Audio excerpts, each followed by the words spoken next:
I'm ready to start this video. We gotta start this video. Hey guys, it's Nija. So today I wanted to talk to you guys about heat training your hair and what it is, and maybe you will find it interesting and maybe you'll want to implement it into your hair care regimen. So heat training your hair is something that I've been doing for a very long time.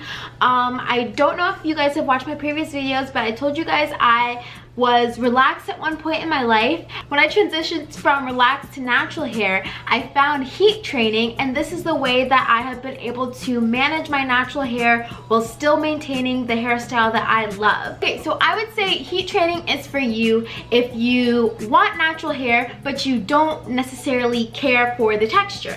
So it's definitely okay to say that you want your hair to be natural, you just don't want to wear it in its natural style. That's fine, that's completely fine. Natural hair Nazis do not come at anybody for wanting natural hair that they can straighten. That's not a big deal.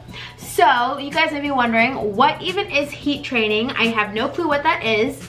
So heat training your hair is when you use some type of heat tool or heat product to manipulate your hair.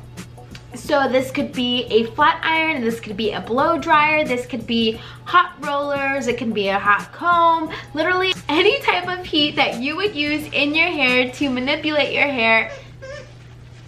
Michi. My dog hates me. Any type of heat that you would use in your hair to manipulate your hair, that is what you would use to heat train your hair. So what is heat training? Heat training is the process of manipulating your hair over time to make your hair more manageable. And it's a long-term process. It can be as long or as short as you want it to. You can use as much or as little heat as you want to, but essentially you are using the heat to help to make your hair more manageable. So if you have really coarse or curly hair, if you heat train your hair, over time this will loosen up the texture, making it more manageable and easier for you to take care of. The reason why I started heat training my hair is because I typically like to wear my hair in straighter styles like this today. I like to wear my hair in straighter styles, and I cannot achieve this style with my natural hair. So I use heat on my hair, one, to loosen up the texture of my natural hair without using chemicals, and two, to achieve the hairstyle that I like, this nice, sleek, wavy look. So there are different reasons why people will heat tame their hair. One benefit of heat taming your hair is manageability. So because your hair is not as coarse and easier to get through, you will in turn have more manageable hair, easier to manage hair. Two, you can experience less breakage. Now this is only if you're doing it correctly, and I will show you guys how you would heat tame your hair in just a little bit. But two, it would stop breakage, and the way that it stops breakage is if your hair is easier to manage, that means you're spending less time ripping through your hair with a comb, you're spending less time ripping through your hair with a brush. You would stop or reduce your breakage because your hair is now easier for you to do. Number three, it helps to stop the little fairy knots you get at the end of your hair. And fairy knots are those single strand knots that you get, that once you get it, there's basically no way to untangle your hair. You're just gonna have to cut that strand. But when your hair is straighter in texture, you don't get those fairy knots as much. So I want to explain to you guys the difference between heat training your hair and relaxing your hair. So relaxing your hair, you would use chemicals to relax your hair, and the chemicals basically break down the molecular compound of your hair. Is there an easier way we can explain this? A relaxer basically just breaks down your hair. In my head, every time I would use a relaxer in my head, I get the mental picture of my hair melting. So essentially that's what it is. It's melting down the texture of your hair to make it more fine, in some cases straight. So this is why I do not recommend to relax your hair. So heat training, on the other hand, is when you use heat to help to straighten and make your hair more manageable over time. So you have to create a regimen to heat train your hair. So for me, I like to use or heat train my hair once a week.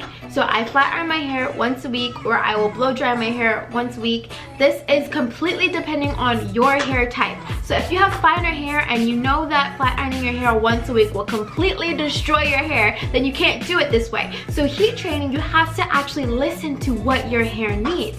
If your hair is super coarse, maybe you want to make your regimen a little bit more frequent, like once a week, or you can make your hair regimen once every 2 weeks, blow dry once a week, blow dry twice a week. Whatever your hair needs, that's what you would do. Now I want to get into how to heat train your hair properly.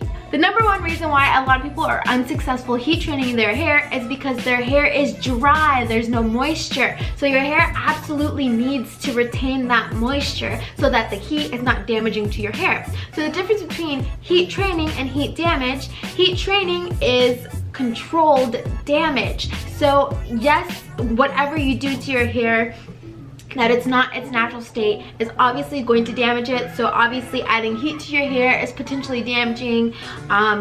Brushing your hair too often is potentially damaging. Using the wrong products is potentially damaging. So what you want to do when you're heat training your hair is minimize the damage by upping up your moisture. Yeah. Heat training versus heat damage. Heat damage is you're not adding that moisture back into your hair, and that's why your hair is breaking off. So heat damage definitely will cause breakage, whereas heat training does not have to be damaging if you're doing the proper measures to keep your hair healthy. So over time, your hair is actually going to be loosening up, and it is possible to heat train and then to stop. So you don't have to keep going. Like once you achieve those goals, you can stop. But keep in mind, just like as relaxed hair, as your new growth comes through, you're gonna have to heat tame it to make it match the rest of your hair texture. This is something really important that I wanted to mention. When should you stop heat training? So you should stop heat training if you're noticing breakage in your hair, if you're noticing your hair is getting dry and brittle. You should stop heat training if you're noticing it's not giving you the results that you want. So you started to flat iron your hair and now it's like having a negative effect on your hair, like I said, breaking off, feeling rough, anything like that. That's when you want to stop heat training or slow down heat training. So if you're heat training once a week and you're starting to notice maybe your hair is getting rough, maybe it's starting to smell burnt, maybe you should go to once every 2 weeks, or maybe you should do once a month. It just depends on what your hair needs. But this is very important. If your hair starts to break off, definitely stop heat training or lessen the amount of heat and the amount of frequency that you're doing it. Alright, you guys, that is the end of my video. I hope you guys learned how to heat train your hair, and I hope that this was very informative. So if you have any questions, definitely leave them down below. And that is all I have to say. I will see you guys in my next video. Bye!